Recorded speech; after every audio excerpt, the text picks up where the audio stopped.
Undeclared wars are commonplace. Tragically, our government engages in preemptive war, otherwise known as aggression, with no complaints from the American people. Sadly, we have become accustomed to living with the illegitimate use of force by government. To develop a truly free society, the issue of initiating force must be understood and rejected. What if sometimes, to love your country, you had to alter or abolish the government? What if Jefferson was right? What if that government is best which governs least? What if it is dangerous to be right when the government is wrong? What if it is better to perish fighting for freedom than to live as a slave? What if freedom's greatest hour of danger is now?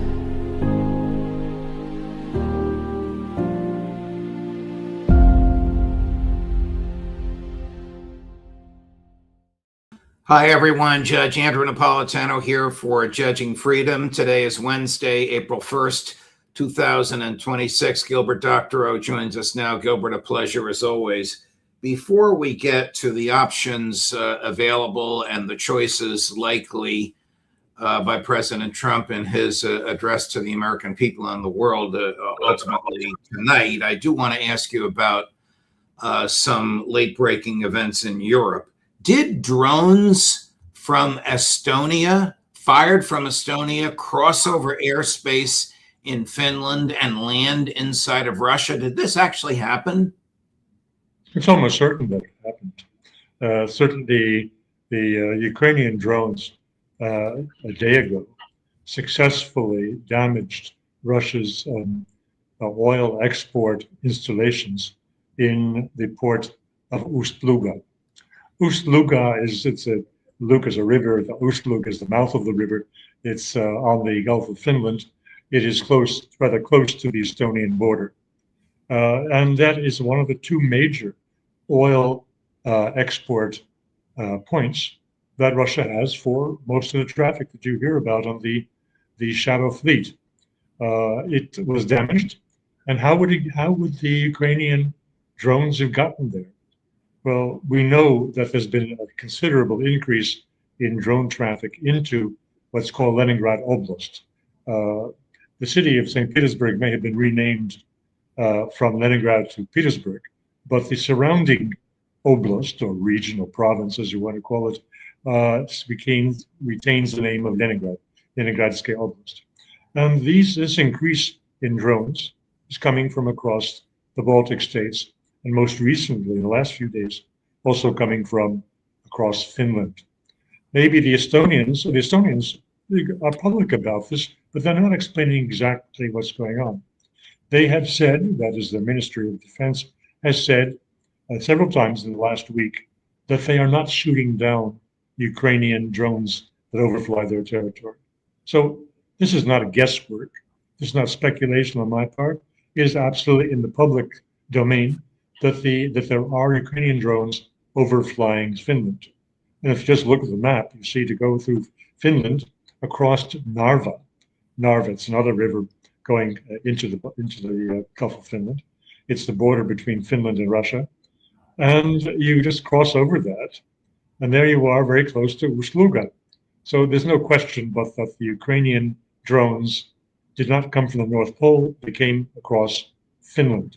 Secondly, there have been statements by the Ministry of Defense of Finland in the last week that they have recovered downed Ukrainian drones inside Finland. Now, why they crashed in Finland, we don't know.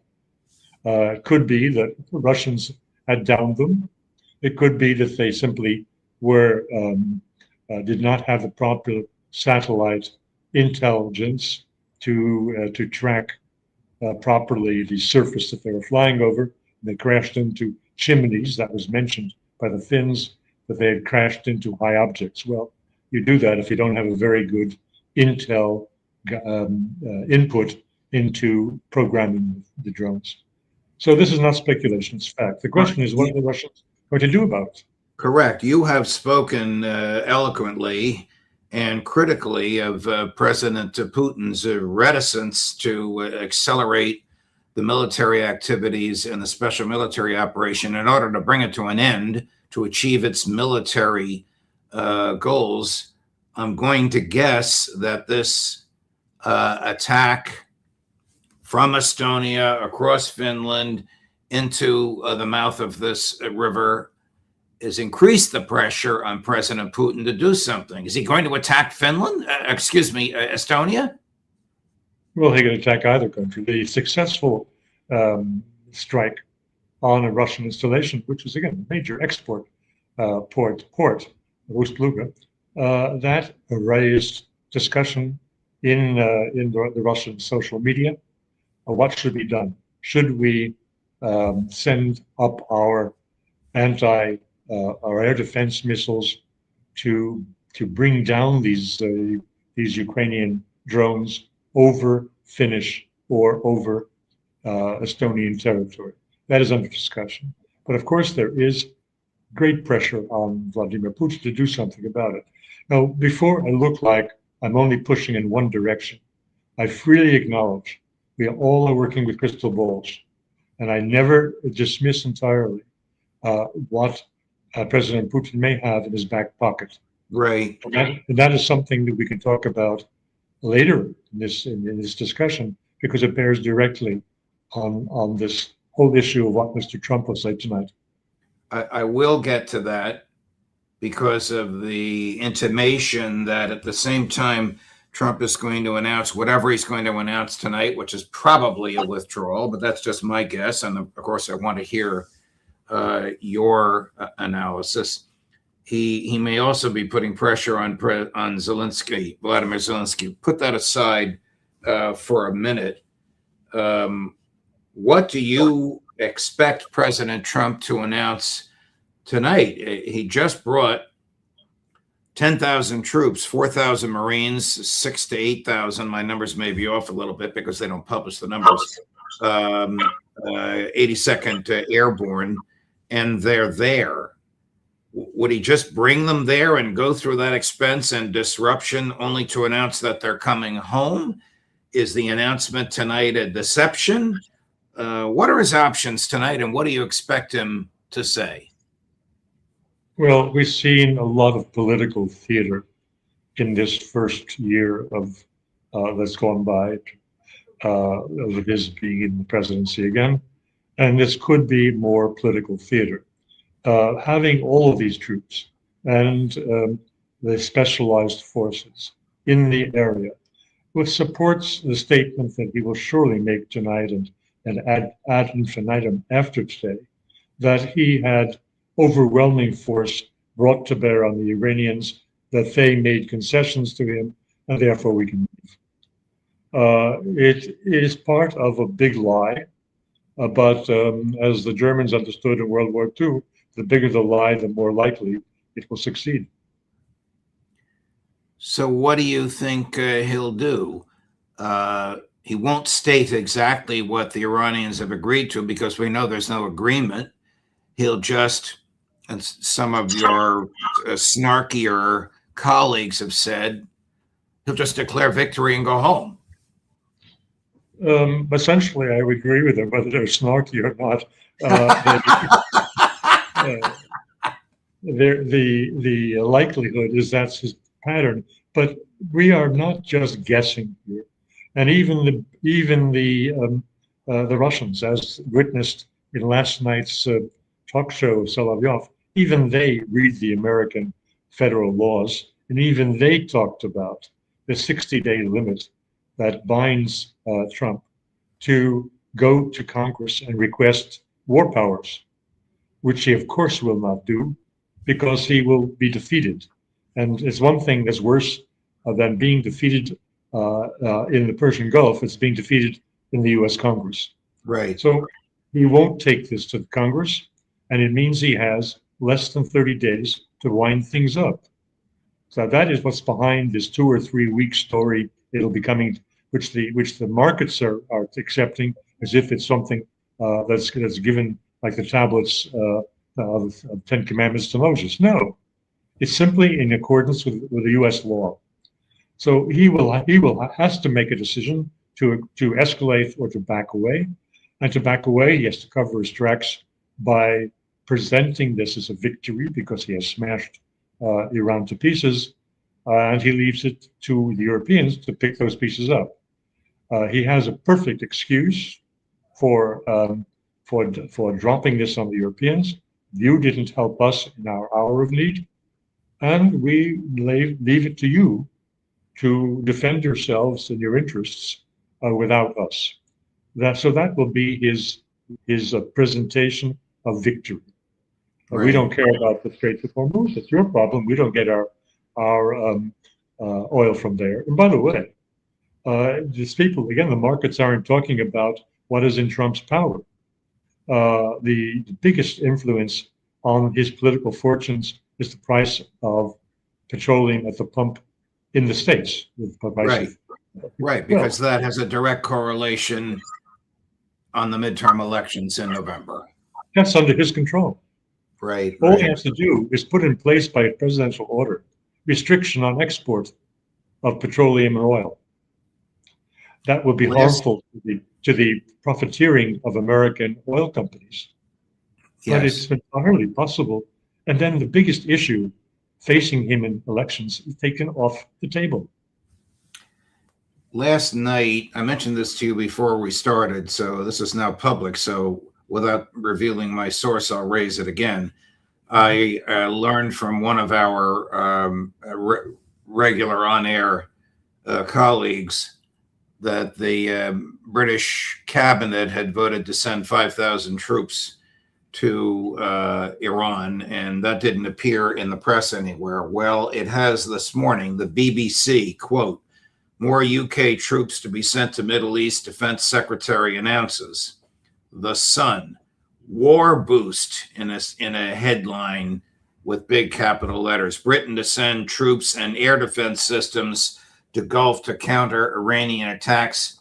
Defense Secretary confirms." The Independent, these must be British newspapers, Gilbert, with which you have more familiarity than I. "Extra UK troops heading to Middle East to help defend against Iranian attacks." The Portsmouth News, "Iran, Britain's best deployed as extra troops sent to help Middle East nations against aggressive attacks." So I can only conclude, and I want your thoughts, that Prime Minister Starmer's done a 180 on this. Well, as I've seen in the past, I'm sure you have too, there are always latecomers to a party. And usually they get left with the crumbs on the table. I think that is what Starmer is doing. However, let's qualify this. This didn't come out of the blue. He said a day ago that Britain would defend its interests in the Middle East, and it would defend, let's say interests, their security interests. This is not engaging in the war on Iran. This is strictly defensive. And it is, if you have Zelensky parading around the Middle East, making contracts to provide anti-drone equipment, why doesn't the British step in? And remind their friends among the sheikhs and emirs that Britain has always had a role in the Middle East. Here's Prime Minister Starmer yesterday on March 31st. Chris, cut number 25. "This is not our war. We will not be drawn into the conflict. That is not in our national interest. And the most effective way we can support the cost of living in Britain is to push for de-escalation in the Middle East." Well, something has influenced his thinking, whether he wants to call these 5,000 special forces defensive only, or whether this is in conjunction with U.S. special forces. Who knows? Does this in any way alter your view of what you expect President Trump to say tonight? No, on the contrary, he may well mention this. After all, he was saying that the Europeans should move in and look after their own interests. And that is exactly what Starmer is doing in this case. The United States pulls out. This is not going in support of an American ground offensive against Iran. On the contrary, it supports America's departure from the Middle East. including possibly the closing of all the bases. Well, how does any of this connect with American pressure on Zelensky to concede certain land to the Kremlin so as to dial back the special military operation? I'm saying dial back. I don't know what will cause a total cessation in violence, but that would obviously be a major step. What does this, what you think Trump will say tonight, change the Zelensky paradigm? Well, what we've discussed until now, I have based myself on facts. What I'm about to say is speculation, and I'll freely acknowledge that, but I think it's informed speculation. I think that Mr. Trump has to cover himself. He has to distract the press and the public from what is, to any neutral, I think neutral analyst, a whopping defeat in Iran. And he can do that by going back to his first set of priorities when he entered the White House. I look back. I'm now doing editing of what would be my volume 3 of War Diaries for 2025, and I looked at the start of the year, the first few weeks of Trump's new presidency, and I find that on your show, Alistair Crook had come out in that time period saying that because of the pressure from his donors and because of the position of the Israeli lobby in control of Congress, that Trump's foreign policy in the second term would be dominated by a war in the Middle East, a war against Iran. At the same time, I was saying very differently on your program that I expected his realpolitik approach and his overarching interest in establishing the Yalta II, which would necessitated liberating Russia from its trap in the Ukraine war and restoring relations with Russia, that would be dominant in his foreign policy. And up until February, I was mostly right, although there was a little blip in June of 25 when Trump dropped bombs on the Iranian nuclear installations. But from February 28th, it looked like Alistair was completely correct. I welcome this difference, and I appreciate your tolerance for having guests who say very different things in their analysis and forecasts, because we come to this task with different backgrounds. Alistair, diplomatically involved in the Middle East, I involved in Russia. But now I think I may have recovered my position, because I believe that Trump is going to use the defeat in the Middle East, covering it up by a victory in the Ukraine-Russia war. And to do that by applying massive pressure to Zelensky to get it over with so that he can move on to his Yalta II with Russia. What will the Israelis do? I mean, this would be an enormous letdown to Netanyahu and his American colleagues and donors if the president says, we're coming home. It's going to take us 2 weeks, but we're coming home. Donald Trump has come very close to losing entirely the value of the second term. So I think that he may have sobered up a little bit with respect to what debts he owes to his donors and to the Israeli lobby. If he loses total control of Congress and is then genuinely a lame duck and is facing the whole of his remaining period fighting impeachment procedures, then what debt does he have to his donors? None. So I wouldn't exclude the possibility of Mr. Trump, the opportunist, and he's always been an opportunist, dumping Israel. Certainly, I would not be surprised if we find him firing Pete Hegseth within the next month or two, because he is singly the person most responsible for getting Donald Trump into this mess. Well, it's funny you should say that. There's a lot of sub rosa chatter about that, it would enable Trump to blame the very, very poor, by any standards, poor planning of the war on his rather loudmouthed Pistol Pete quick draw Secretary of Defense, who calls himself the Secretary of War. I want to play a clip from Professor Mearsheimer, which you and I have discussed, calling for war crimes and the execution of war criminals. We didn't even make any attempt to argue that the Iranians had done something militarily to precipitate our attack on Iran. There's no provocation here. We just decided we were going to go out and we were going to whack the Iranians, both last June and again this time. Furthermore, both the Israelis and the Americans are running around the world assassinating leaders. This was not something that the United States engaged in large part, or certainly in an overt way in the past. And here we are. And furthermore, there's the Gaza genocide, right? The Israelis, here's an apartheid state executing a genocide in Gaza, and we're complicitous in that genocide.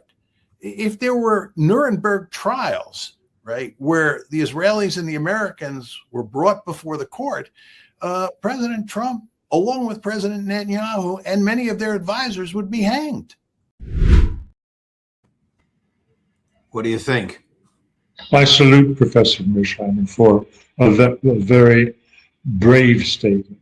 The man has shown courage several times in his career, extraordinary courage. When he published his book on the Israeli lobby, I think jointly with Harvard Professor Walt in 2007 or 2008, that was an act of tremendous courage, which nearly cost him his professional career. And what he said yesterday on your show was of the same standard. So I think it is wonderful that you had the interview, and it's wonderful that he used it to make this courageous statement. All right, have to run. Professor Doctorow, thank you very much. Always a pleasure. I love our conversations, and I owe you many, many dinners if I make it to Brussels because of all the time you spend with us. And we, of course, will be watching the president tonight and look forward to your analysis of it when we see you again next week. All the best, Gilbert. Thank you. Thank you so much. Sure. Coming up today, if you're watching us live in 36 minutes, Professor Mohammad Marandi live from Tehran at 9 o'clock. At 10 o'clock, Aaron Mate. At 1 this afternoon, Pepe Escobar. At 1:45 this afternoon, Colonel Karen Kwiatkowski. At 3 o'clock this afternoon, the great Phil Giraldi. Judge Napolitano for Judging Freedom.